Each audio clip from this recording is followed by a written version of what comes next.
let's talk about the possible TikTok ban in the United States and how that is going to affect you and your business and what you need to do. So, right now in March 2024, the government has gone through 2 rounds now of passing a ban on the app TikTok. And it's because they believe that there is some conspiracy with the Chinese government spying on information. And now let's talk a little bit about how would they use this and how this is going to affect us and how it is affecting us. So right now, does somebody care about me personally on TikTok? Absolutely not. The Chinese government does not care about Erica Martin on TikTok. What they do care about are patterns, our themes, our stuff that we do as a country, because they can take data and they can learn from that data as what are we doing, what can they use and pull from to learn more about us. They want to know, trends and things that, again, what are we spending time and money on? So anyways, the government now is saying, you know what, we feel like this is giving China a little too much information. There's some conspiracy around it. I'm just going to talk in general about what to do from a marketing perspective. So it has one more round to hit, and then it possibly goes to the president to sign. He already said he will sign it. So what would happen if TikTok is banned in the US? They're either going to make the company break apart from the Chinese portion of the company called ByteDance. If that does happen, if they do break apart, the US will still allow TikTok. If they don't, then TikTok will go away, and it will be about 4 months from now. Here's what you need to do as a business owner. One, don't panic. I know that you've created all of this content on TikTok.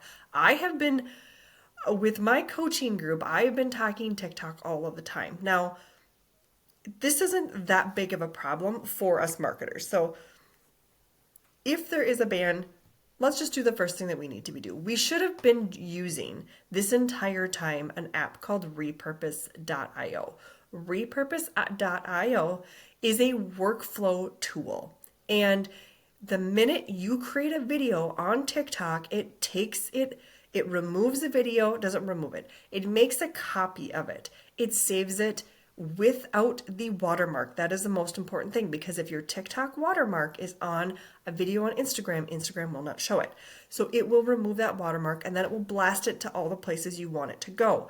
Not only will it blast it to, let's say, from TikTok to Instagram, or TikTok to YouTube Shorts, or TikTok to Pinterest, which you can do, you can also have it go into a podcast format. You can have it go into a Google Drive.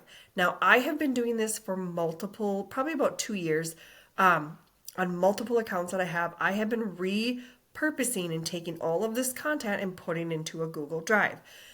And just because we are on borrowed land, people. We do not own the video. The minute it goes onto Instagram, the minute it goes onto YouTube, that is theirs. That is borrowed land. It's not ours. So I have always had this in the back of my mind that one of these apps is something's going to happen. If it wasn't Facebook, now it's TikTok. So we need to be prepared. Set up that, number one. Set that up. Number two, we should not just be creating video just on TikTok. We should be blasting it everywhere. It isn't any more work if you use repurpose.io. The next thing you can do is go onto your desktop computer, go onto TikTok, and then click on your profile. You will find a little button that says download. Once you download, you can download all of your videos. You can also, there's going to be a Chrome extension that's going to open up. Definitely do that. Download your video without the watermark, and then you have them for the future. And if you have not scheduled those on all the other platforms, you can use a tool like Metricool. You can take Metricool and take all those videos and now schedule them because you've already made them. I create primarily on TikTok. That is where I create. So I'm going to really be focused on still making video. I'm still going to do what I'm be doing. I have everything set up so everything is saved. I'm not scared. I'm not afraid. Do I think as a marketing expert, will TikTok go away? I'm not really sure at this point. It just depends on what the company, they make so much money on the US followers, probably the most. And My guess is they're going to do everything in their power to keep their business up and running.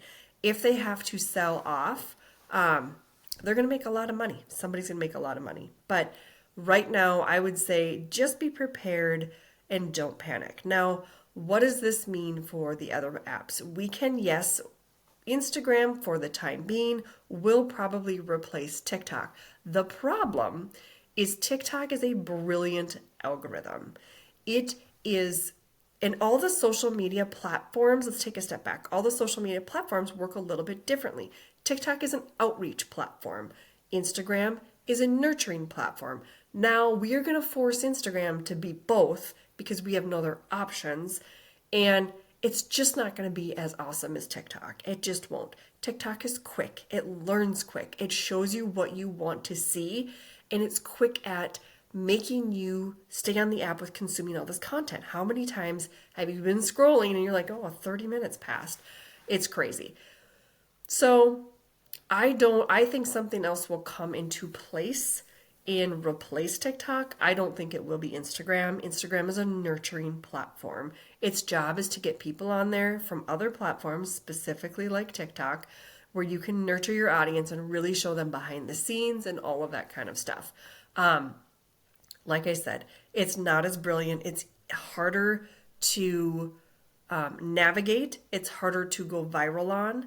It just isn't as good. The shopping platform, there was a shop platform on there. It's just, none of it is as good. I'm sorry, Instagram, but you were a nurturing platform. You need to stay in your lane. But a lot of people, I'm seeing a lot of experts online saying, oh, just go over and use Instagram. Well, it doesn't perform like TikTok. It's not outreach, it's nurture. So is YouTube is somewhat of a nurturing. It's a longer format, but then they added the short format. It just doesn't get the traffic because it doesn't give you the results that TikTok does. Now, Pinterest, if you're not pushing video there, you should be. Pinterest is an outreach platform. They use keywords, they get content over there. That is an outreach platform. So you should be using that one as well. I would say I am probably going to create video now. If TikTok does go away, I will create it on Instagram as a reel. I will then push it to Pinterest and I will push it back to my Google Drive and I will push it to YouTube Shorts. That is how I'm going to get more eyeballs on my content. Now, if you are just creating content on one platform, that is a big mistake because you are you're in this tunnel vision of just having just eyes on TikTok. Now it's possibly going to go away. What's going to happen? So open up an Instagram account, start nurturing that puppy, repurpose all of your videos over there if you can, make some static posts, get into the stories. That will help you grow faster. And then set up a Pinterest account. Pinterest is a search engine. It's powerful. So that is what I would do with the TikTok ban coming out, and hope you have a great day.